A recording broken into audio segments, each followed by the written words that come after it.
We're going to be in Genesis chapter 4. We're also going to be doing chapter 5. If you're taking notes, the title of the message is Legacy over Longevity. Legacy over longevity.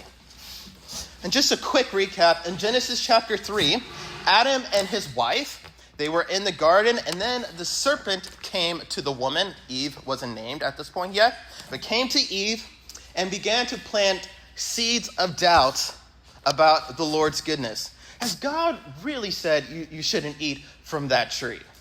No, Eve, you won't die. No, instead, your eyes will be open and you'll be like God. And Eve, she let the lies of the serpent of old begin to grow, and then she took a bite of the fruit and gave some to her husband. And once they ate, Adam and Eve, they realized they were naked and they hid because of the shame. And the Lord, he finds out what they've done. And he proceeded to curse the woman, curse the man, and curse the serpent. Eve's curse was an increase in pain and childbearing, and that her desire would be for her husband. Adam's curse was that he was going to have to work in the fields, and that it wouldn't be as rewarding as before the fall. And the serpent's curse was that it would crawl on its belly and strike the heel of man. But man, meaning Jesus Christ, the proto-evangelium, the first mention of the good news, the gospel. A man will come, will rise up and crush the head of the serpent. And Jesus did that. We just celebrated it last week. And so here we pick up in Genesis chapter 4. The plan is to read every single verse. We'll read verses 1 through 5. Now Adam knew his wife, that's a euphemism for sexual relations, and she conceived and bore Cain and said, I've acquired a man from the Lord. Then she bore again, this time his brother Abel. Now Abel was a keeper of sheep, but Cain was a tiller of the ground. And in the process of time, it came to pass that Cain brought an offering of the fruit of the ground to the Lord. Abel also brought of the firstborn of his flock and ate of their fat. And the Lord respected Abel in his offering, but he did not respect Cain in his offering. And Cain was very angry, and his countenance fell. So after Adam and Eve were kicked out of the garden, the two of them, they start a family. And this is what the Lord had commanded the two of them to do. Be fruitful and multiply. Fill the earth. And so they do just that. Cain was their firstborn son. The name Cain means gotten or required, which it's quite interesting. As I was studying the word for Cain, I've gotten or acquired. It could be that Eve was a little maybe pompous of a way. Oh, I've gotten a child now. And maybe she's just a little proud, because if you read their third-born son, Seth, it means I've received. But again, I don't want to push that too far. It could be, maybe not. But the word describes Cain as being a worker or a tiller of the ground. Cain was essentially, think of a farmer. He's a farmer. And their second-born was Abel. And his name in Hebrew is Havel, which means breath or vapor or vanity. So if you read the book of Ecclesiastes, Havel, all is vanity. That's what his name means. It's a breath. It's like the dew on the ground. It's there in the morning, and then you open the door, and then it's gone. It's dissipated. Which is quite interesting, because Abel's name is going to be a foreshadowing of his untimely and premature death. He was there for a little bit, but then he was snatched and he was gone. The vanity. It mentions that Abel, he was a shepherd. He took care of the cattle, of the sheep. And it says it was the time of season to bring an offering to the Lord. How did they know? Doesn't say. But Abel, it says, brought an offering from the firstborn of his flock. He also brought their fat. And the Lord, it says, accepted his offering. And then his older brother Cain brought an offering from the fruit of the ground. But it says the Lord did not accept it. And it says Cain became angry. Literally, the Hebrew reads, and it was hot to Cain. You know, we have an idiom like, I'm getting hot, I'm getting furious, I'm getting riled up. Think of Cain being that. He's being flushed with anger in his face. We're going to dive into the application already. But like Abel, guys, we need to give the Lord the best of what we have. I've made this application several times over, but the Lord should not be our second round pick, or the Lord shouldn't give the leftovers of our life. No, the Lord deserves all praise and all glory and everything, or the best you can offer. And part of the reason, I don't think it's the main reason, but I think part of the reason why the Lord didn't accept Cain's offering could be because he didn't give the first of the fruits from the ground. But instead, maybe he sacrificed what was left over. Oh yeah, we have to do that. Let me get something real quick. Lord, here you go. Here's my offering. Here's my sacrifice. But we're called to give the Lord our first and our best, not our last, or not. It's okay. It's acceptable. I mean, I wrote the paper, didn't I? How often do we give the Lord just our leftovers? Specifically of the day. You go throughout the whole day. It's like, all right, Lord, I'll give you 2 minutes before I go to bed. I'll read my Bible in my bed, and then 2 seconds later, you're asleep. We're called to give the Lord our all. That's an act of worship. Even something as, quote unquote, simple as singing, as praising the Lord. Here's a question y'all can ponder. But when you praise God with your voice, are you offering your best, or are you offering a sacrifice that's half-hearted? And I'm talking specifically about singing. We often sing the song House of the Lord by Phil Wickham. There's joy in the house of the Lord today. So we won't be quiet. We'll shout out your praise. And it's quite funny that if I'm leading that song, we shout out your praise. Like, all right, are you excited to be praising the Lord? That seems kind of half-hearted.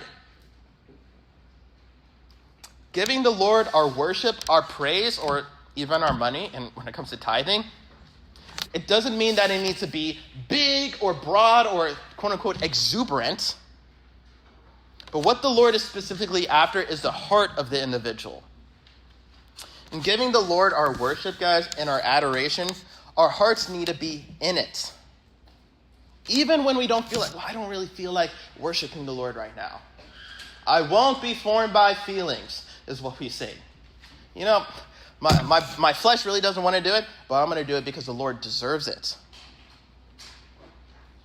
But I think the primary reason why Cain's sacrifice was rejected wasn't because it wasn't the first fruit, or that, the Lord, I prefer bananas and not mangoes, and you gave me bananas, or the bananas are, bruised and, rotten. That wasn't the reason why the Lord rejected.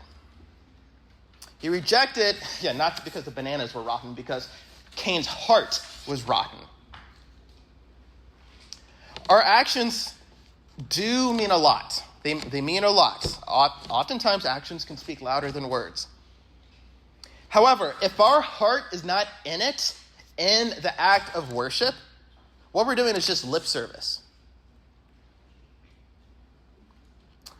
The Lord is specifically after your heart. That is what the Lord is concerned with. Jeremiah 17, verse 10 says, "But I, the Lord, search all hearts and examine secret motives. I give people their due rewards according to what their actions deserve."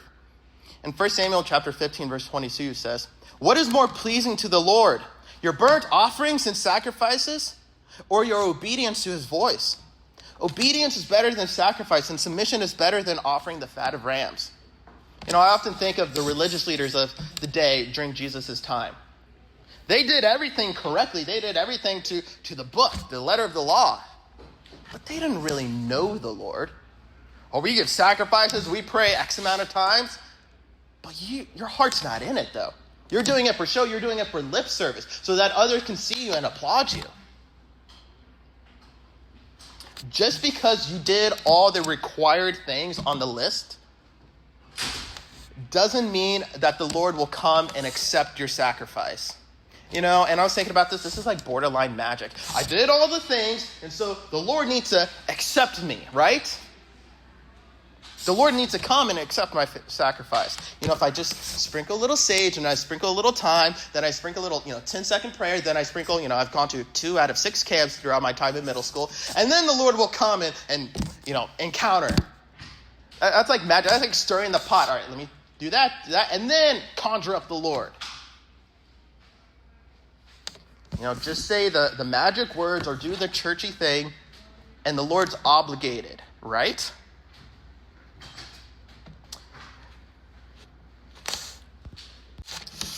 It wasn't that Cain's offering wasn't up to par. It doesn't say, but maybe Cain thought his offering was great. I've checked every box. I've dotted all my I's. I've crossed all my T's. Everything is perfect and aligned. This is the best I can give to the Lord. This should impress God. But again, the Lord wasn't looking for a performance. No, I keep saying this. The Lord was looking for a heart of worship.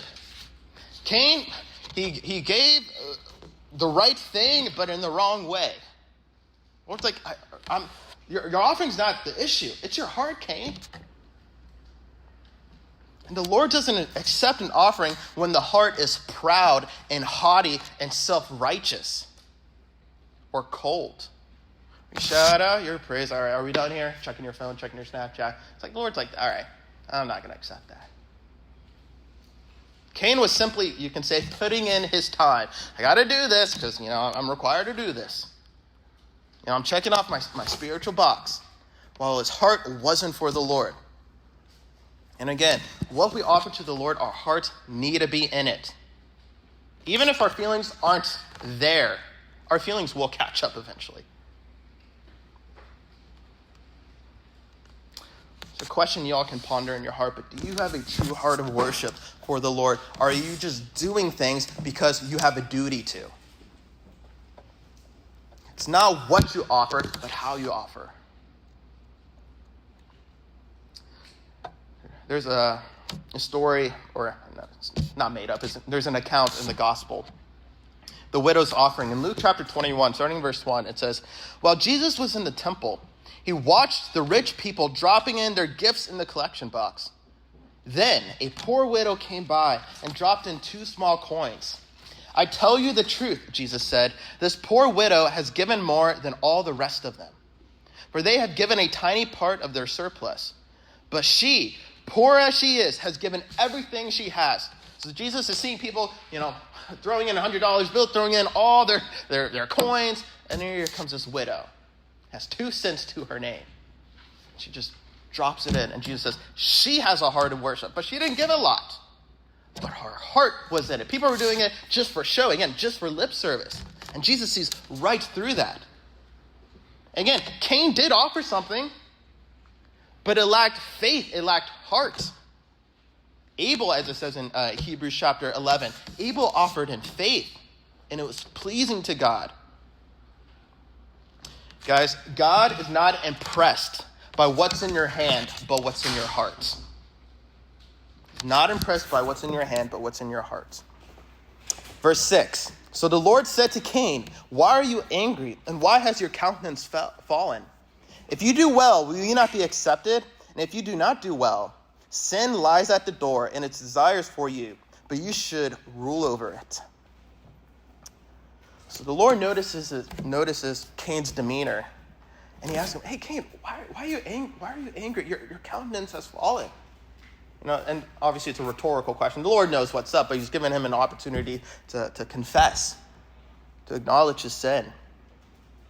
And the Lord says, Cain, if you do well, if your heart is in it, then you're going to be accepted just like your brother. And again, I can imagine the Lord, it's not the sacrifice that's wrong. I couldn't care 2 hoots about that. What I care is about obedience. What I care is about the heart, about the posture. It was a heart of Cain that the Lord despised. And the Lord gives Cain a warning. And he says, Cain, if you continue down this road, it's not going to be good. And there's a demon lying right behind the door. And he's going to rule over you. Now, verse 8. Now, Cain talked with Abel, his brother. And it came to pass when they were in the field that Cain rose up against Abel, his brother, and killed him. Then the Lord said to Cain, where is Abel, your brother? He said, I do not know. Am I my brother's keeper? And he said, the Lord speaking, what have you done? The voice of your brother's blood cries out to me from the ground. So now you are cursed from earth, which has opened its mouth to receive your brother's blood from your hand. When you till the ground, it shall no longer yield its strength to you. A fugitive and a vagabond you shall be on the earth. And Cain said to the Lord, my punishment is greater than I can bear. Surely you have driven me out this day from the face of the ground. I shall be hidden from your face. I shall be a fugitive and a vagabond on the earth, and it will happen that anyone who finds me will kill me. And the Lord said to him, therefore, whoever kills Cain, vengeance shall be taken on him sevenfold. And the Lord set a mark on Cain, lest anyone finding him should kill him. So the two brothers, Cain and Abel, they're walking. You can imagine Cain, hey, Abel, let's go on a walk. All right, fine. Maybe they had families. Hey, I'll be right back. Maybe Abel kisses his little boy, and they go off in the field. And then Cain murders his younger brother. The first murder. And again, what was the warning the Lord gave? Hey, Cain, you're holding on to jealousy, envy. It's going to tear you apart. There's a whole teaching I have prepared that I'll teach maybe one of these days. But sin is a good mathematician. That's all I'll say. It'll multiply upon each other. It's really good at math. And it happened that his envy turned to jealousy, which turned to anger, which turned to hatred, which turned to murder. It multiplies, sin does. And Abel's life was cut short. But his life has not been forgotten. And this is where we're going to get our application. Legacy over longevity. God preserved Abel's testimony through Scripture. Hebrews chapter 11 says, he being dead still speaks. Talking about Abel. A short life lived for the Lord, guys, is more powerful than a long life lived for yourself. Now, here's the thing. Abel may not have had many hundreds of years at this point as they were living, to serve or to build something grand. But he had a heart that honored the Lord. And that's the ultimate goal in life. It's not achievement. It's not your personal rewards, but it's faithfulness unto the Lord. And here's the thing. Living for the Lord, it attracts opposition. The enemy hates when you're living for the Lord. And he targets those who want to live in holiness. And Abel, he was targeted by his brother, by his Cain. That is our calling, to live unto the Lord. And again, in doing so, it puts a target on your back. When a believer is walking to the fullness of the commands of the Lord, Satan hates that. Because if you're living for the Lord, you are leaving behind a legacy that will affect others in the long term, will in fact turn others to Christ. And again, you might not see the full results now, but guys, your faith, your integrity, and your obedience can inspire generations. That's a legacy. The evil one, Satan, would just rather have you be a little Christian girl, be a little Christian boy, go to youth group every so often, but don't really, rock the boat, as we say. He hates those who go above and beyond in their walk with Jesus. And so he will try to silence them. And again, Abel's life, Havel, it was like a vapor. It was like a breath. The dew on the ground is there for a little bit, but then it's gone. It was cut short. It was cut suddenly. And you, for the person listening, your life is like a vapor. You're not going to be here forever. Before you know it, you're going to be 23, and then 43, and then you're going to be knocking on death's door. Psalm 144, verse 4 says, for they are like a breath of air. Their days are like a passing shadow. With the short time we all have on this floating earth ball in the middle of nowhere, space, we need to redeem the time and live wholly for the Lord. You might not get to decide how long you live, but you decide how you will live and what legacy you will leave for the Lord. And again, you may feel, maybe you are small. Maybe you do go unnoticed. Maybe you are poor. Maybe you aren't as talented or witty or smart or as beautiful as the other person next to you. But like Abel, your faith and devotion to the Lord can leave a trail that points others to the Lord. And again, even if no one applauds and claps for your obedience, the Lord sees it. Heaven sees it. You don't, hear me on this, you don't need to be a pastor. You don't need to be even a pastor's wife. You don't need to be a billionaire. You don't need to be a YouTuber. You don't need to have a certain amount of followers on your social media page to have an influence for Christ and to leave a legacy. You can be, as the Lord picked out, a couple of teenagers who were fishermen, who liked to fish, and they left a legacy. Ladies, you can be a mom and leave a legacy. I don't know how many of y'all know, but Susanna Wesley, she wasn't a pastor. She wasn't those farm, lady influencer TikTokers. She was none of that. She wasn't a public figure. Who was she? She was just a faithful mom who raised her children to love Jesus. I think she had over 10, 12 kids. She had a lot of kids. But through her quiet devotion, she shaped John and Charles Wesley, who led revivals here in America and across the sea, which left a lasting impact on the church. John Wesley, if you don't know, he traveled, give or take, 250,000 miles, mostly on horseback. He spoke over 40,000 sermons, give or take, since my 3 years in middle school. I've done maybe just under 200, imagine 40,000 sermons. And he helped spark the first great awakening and revivals across Britain and America. Charles Wesley, his brother, he wrote over 6,500 hymns. Some people speculate close to 10,000. Have you guys heard the song, Hark the Herald Angels Sings? Yeah, he wrote that. But that was just because mom, Susanna Wesley, out in the middle of nowhere, was faithful to lead her kids in devotion and her love for the Lord, which inspired her two sons to be and to walk in the fullness of ministry. And again, what's my point? You don't need to have a platform. Well, I need to up my subscriber count. Just be faithful to where the Lord's put you, which a lot of that's in school, that's in your home, that's in your sports team. Be faithful. But after Abel was murdered by his brother, the Lord asked Cain, Cain, where's your brother? Again, another rhetorical question, but Cain refuses to answer. Actually, he says imagine all the sass in the world. Am I my brother's keeper? Oh, Lord, I need to be taking care of my brother. He has a family. He can take care of his own. The Lord knows what Cain has done. And he says to him, the blood of your brother, he cries out from the ground.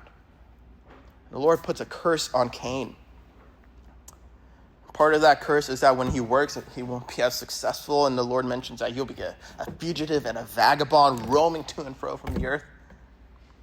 And Cain says, Lord, I can't bear the punishment. It's like, you just murdered your brother, but I can't bear. My punishment's too great. If someone finds me, they're going to kill me. And the Lord says, all right, I'm going to put a mark on Cain, and whoever kills Cain will have a 7 times more curse than what's already on Cain. But this account, guys, it's pretty sobering. It's sad. Because Cain did not have to end up this way. Cain in the beginning, if Cain just asked for forgiveness, if Cain just let go of his pride and offered an acceptable sacrifice and had a heart of worship to the Lord, when the Lord warned him, hey, Cain, be careful, your heart's not in the right place. Cain just said, yeah, you're right. We wouldn't be in this mess. But he blew it, even though he had every opportunity to make it right. Guys, all of us have the opportunity to leave a lasting impact for the Lord. So are you going to take it? Many of y'all, partake in sports. There's always a kid on the team who's just uber duper talented. He's making buckets for days, like Josh Leslie, my friend over here. He can run a mile in 2 minutes. How is that possible? I have no idea. But he's just super, super talented. But then there's a kid who's not really that talented, but he's working hard, and he's putting in the effort. He's spending time in the gym. He's trying to run around the track as fast as he can, and he's consistent in that. And then the talented kid is up here, and the non-talented kid, but the hard work pushes him further and further ahead. Talent will only get you so far. And what happens to the talented kid? They typically peter and fall off. Why? Because they refuse to put in the hard work. They refuse to stay disciplined and keep their priorities in check. Natural gifting, guys, is never enough to leave a lasting impact. It takes sacrifice. It takes waking up early in the morning and praying. It takes coming to a Sunday night prayer. Can you not even pray for 1 hour, is what Jesus says to his disciples. It takes, I'm going to worship, but I had the worst week and I just got the worst text, but I'm going to worship God because he deserves my worship. It takes sacrifice. It takes commitment. It takes integrity. And Cain had every opportunity. Mom and dad signed him in the best team, gave him the best cleats, gave him the best jerseys, but he fumbled. He was the firstborn of Adam and Eve, the firstborn child on the earth. He knew God, which is quite interesting, the way God and the people in Genesis chapter 3 and 4 are talking. Talked with God. He was given a direct warning from the Lord, but he wasted and squandered it. Cain let his pride, his laziness, and his bitterness rule his heart. Cain could have been a hero of the faith. He could have been listed in a good sense in Hebrews chapter 11. But instead, Cain serves as a cautionary tale. Someone who had all the potential, but no follow through. He could have been a legacy builder, like Abel, like Seth, like Enoch, as we'll read later on. But instead, his legacy is a curse and not a crown. Guys, a legacy isn't just about what you start with, but it's how you finish. So ponder, are you doing the hard work to live a life pleasing to the Lord? Are you just washing the potential away? I know the Lord's called me to ministry, but, whatever. I'm just going to be like one of those regular Christians. The Lord says, I want you cold or hot. I can't have you in between. Verse 16 through 24, big sections here. Then Cain went out from the presence of the Lord and dwelt in the land of Nod on the east of Eden. And Cain knew his wife, and she conceived and bore Enoch. And he built a city and called the name of the city after the name of his son, Enoch. To Enoch was born Irad, and Irad begot Maweu, and Maweu begot Methuselah, and Methuselah begot Lamech. And Lamech took for himself 2 wives. The name of one was Adah, and the name of the second was Zillah. And Adah bore Javel, and he was the father of those who dwell in tents and have livestock. His brother's name was Juval. He was the father of those who played the harp and flute. And as for Zillah, she also bore Tuval Cain, an instructor of every craftsman in bronze and iron. And the sister of Tuval Cain was Naamah. Then Lamech said to his wives, Adah and Zillah, hear my voice. Wives of Lamech, listen to my speech.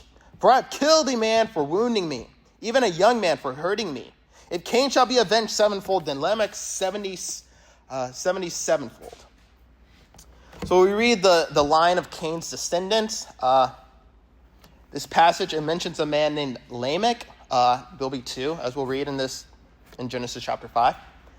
He's a descendant of Cain from the 7th generation.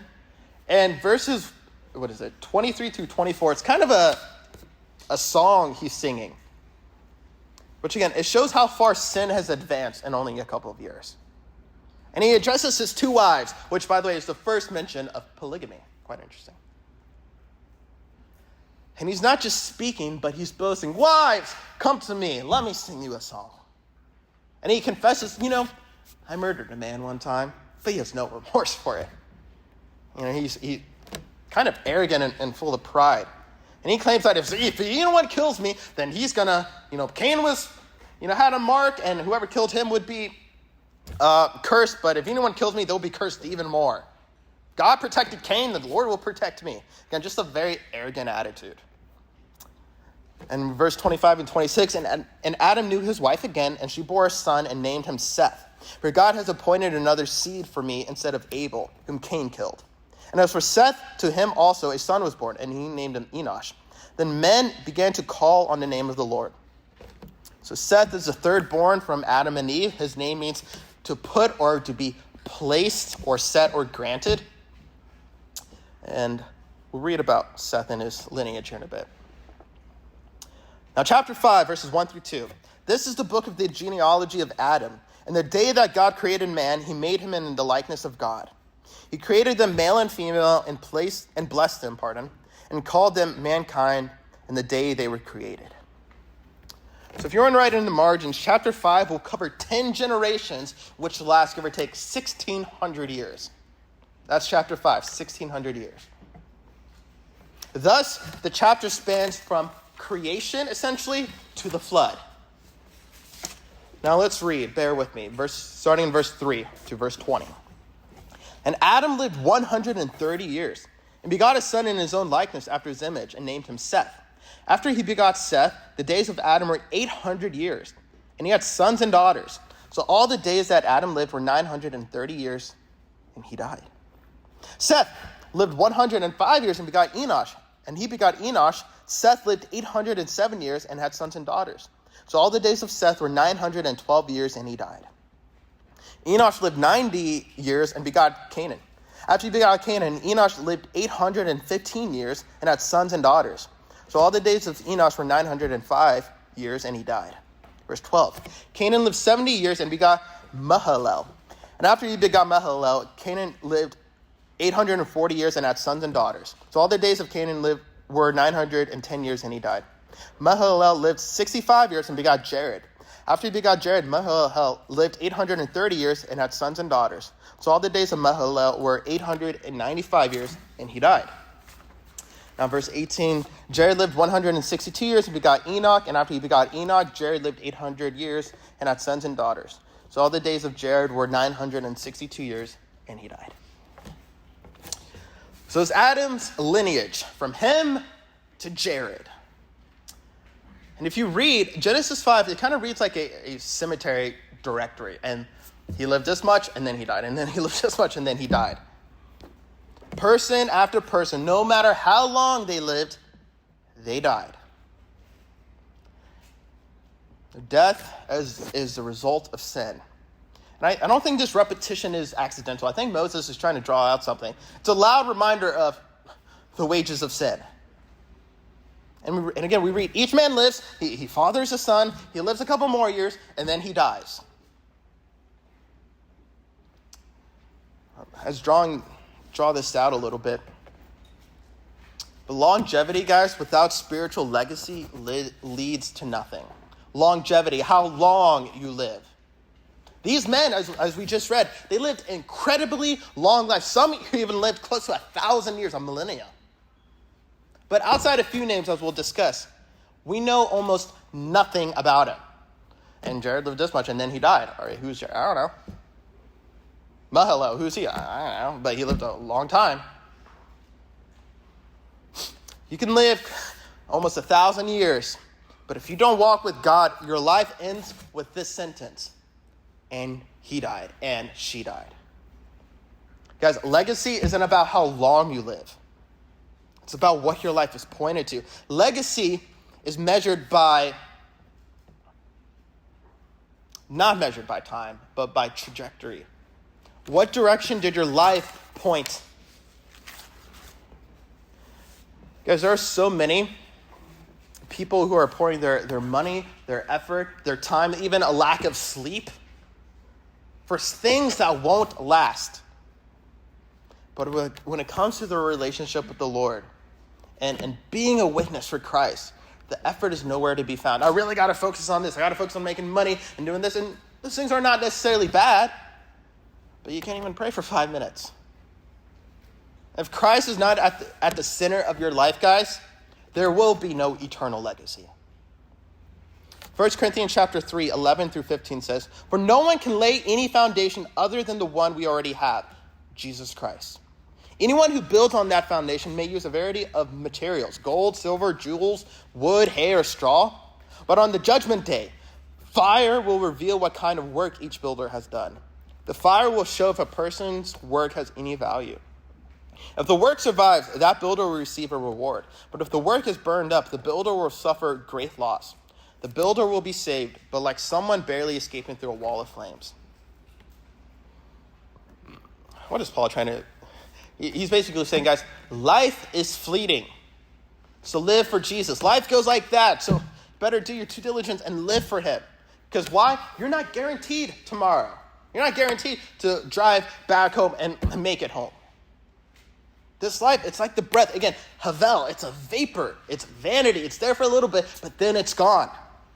It's a shadow. So why spend your time, your effort, a lack of sleep on things that don't last, that won't survive the fire?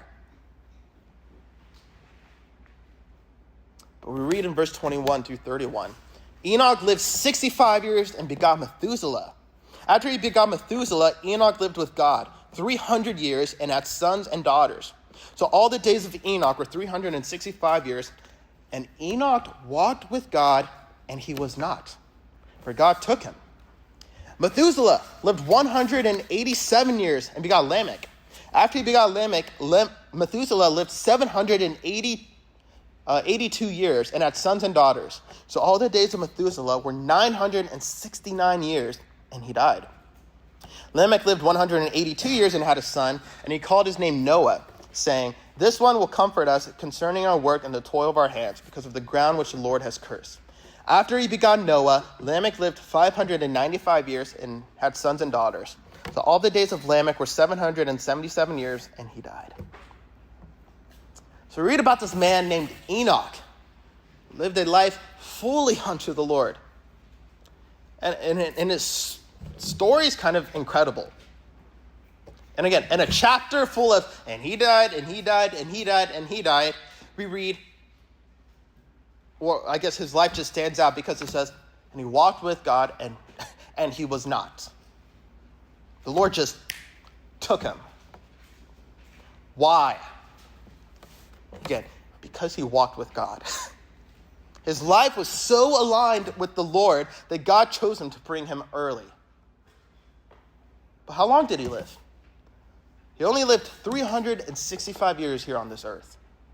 By the way, that's a fraction of what other people are living. They're living, 800, 900, 969 years. And now here's this Enoch guy living only 365 years. But what marked his life wasn't how many candles he had on his birthday cake.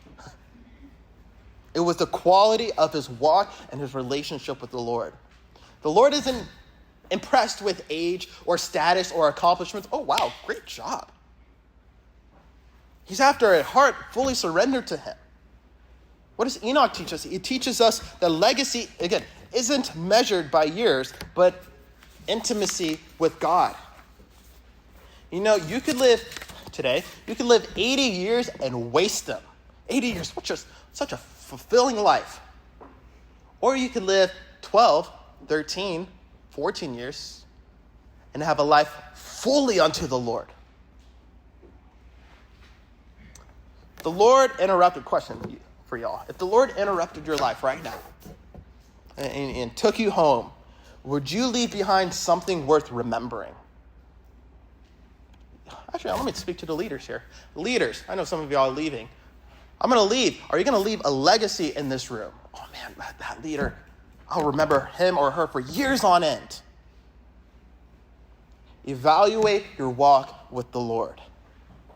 Are you just kind of there? Are you just kind of living? Or are you actively pursuing and walking with him? Are you counting your days? Are you making your days count? Are people going to grieve? We need you. We want you. It's like, all right, he passed away. He's gone. She's gone. But, life goes on. Hopefully it's the former. You read about Methuselah, the oldest recorded person who had ever lived. He holds a title for longevity. He outlived everyone, 969 years. That's a lot of candles, right? But here's the striking truth about him. We know almost nothing about him. No deeds, no recorded great acts of faith, no legacy or spiritual leadership, just a number. 969 years, and he died. Again, we don't know anything about him. We don't know anything about his day or his personal life, his spiritual life. We don't read that he walked with God or that he lived a life pleasing unto the Lord like we do with Enoch and Lamech and Noah. We just read his lifespan. Again, it's a sobering reminder that a full life on earth doesn't mean a full life with the Lord. Longevity does not mean legacy. I've done this for years on, and I've been a pastor for years on, but what do you have to show for it? Once the fire comes through, is it going to stand? What's going to be left? Well, I lived a long time. So what? Just because the Lord allows unbelievers to live a long time, that doesn't mean you're walking in the fullness of his steps that he's ordained for you. You might be spiritually empty. I've been going to Calvary Chapel for years on end. So? But we teach verse by verse. Who cares? Are you living a life pleasing unto the Lord? The Lord's not, he doesn't care about titles or accomplishments. Methuselah had more time than anyone else in history. But did he make it count? So guys, make most of the time the Lord has given you. You're probably not going to get 969 years. Sorry to break it to you. But you have today. And the goal in life, guys, isn't to live long. The goal in life is to live well and in the fullness of the Lord. So don't measure your life by, how many birthday parties you're going to have, or your grades, or your followers, or how big my paycheck is. Measure your life by the eternal impact you're having for Christ. If the Lord was going to write your story, if you're going to be mentioned in Acts chapter 5, what do we say? And Josh lived, had some kids, and died. Or would it be so much more than that? Would it be just a number, or would the Lord say, actually, let me say something. He has a testimony to share. Ephesians 5, 15 and 16. So be careful how you live. Don't live like fools, but live like those who are wise. Make the most of every opportunity in these evil days. And read about Methuselah having a son named Lamech. We read about that he recognizes the brokenness in the world. He recognizes the curse of sin and the weight of toil and pain in humanity. But instead of accepting despair, he pointed forward to redemption, and he named his son Noah, which the name Noah means rest or comfort. And he expresses his faith to God. The Lord's not finished yet. That comfort and deliverance was going to come soon. Guys, in a world that's falling apart morally, spiritually, as we read here at Lamech, he chose to speak life over the next generation. And that's a legacy. Legacy isn't just what you leave behind. That's a part of it, obviously. But it's what you build into others. I don't know how long I'm going to be in this room teaching y'all. But I hope that when you leave, you remember me, that youth leader, that she or he, they were great. And they had an impact upon my life. They spoke truth. That's what I want to leave you with. And hopefully, for you 8th graders, hopefully that's what you should be leaving here. The 7th and 6th graders in this room, yeah, she was on fire with the Lord. Oh, the way he worshiped. It's what you build into others that continues long after you're gone. And Lamech, talking about moms, he was a good dad. He taught his son the Lord, and his son Noah walked with God. And we'll read about Noah here in the next couple of chapters. Hear his voice. Just like Lamech, guys, we are called to speak hope into others, to plant seeds of faith, identity, and purpose into those coming after us. In verse 32, and Noah was 500 years, and Noah begot Shem, Ham, and Japheth. So in conclusion, guys, again, title of the message, legacy over longevity. Question I really want y'all to ponder, and I've asked this in a whole host of ways, but just to be simple. Are you taking every day, every moment captive and being, the word we use today is influencer. Are you being an influencer for the Lord? From Genesis chapter 4, we see Abel, his life cut short, murdered on the side in a field. His voice silenced by his older brother Cain, but his legacy still speaks today. Maybe when you go home you can read Hebrews chapter 11 about the men and women who left legacies. Abel, he offered to the Lord a sacrifice. He had a heart of worship. And though Abel only had a brief stint here on this, this earth ball, his life pleased the Lord. In Genesis 5, you read about names. They come, they go. There's numbers and this and that. And he died, or he had a son and then he died. We read about Enoch. He breaks the cycle. Because what? He walked with God. Now, did Enoch live long? No, 365 years. But he lived right. I would rather live right than live wrong, right? Then there's Lamech, Noah's father, who recognized the brokenness of the world. And what did he do? He spoke hope into the next generation. Hope is coming. Jesus is here. And today we're on the other side of the cross. We can speak that the comfort and that the rest is here. Speaking Jesus, leaving that legacy. So, are you simply just counting your days? Or are you making your days count? Are you chasing longevity? Or are you chasing after legacy? What can I do for the Lord? God doesn't measure life in years. He measures it in faithfulness. That's not a verse, but that's just part of my notes. So live for what matters, guys. Walk with the Lord. Leave a legacy that lives on long after you're gone.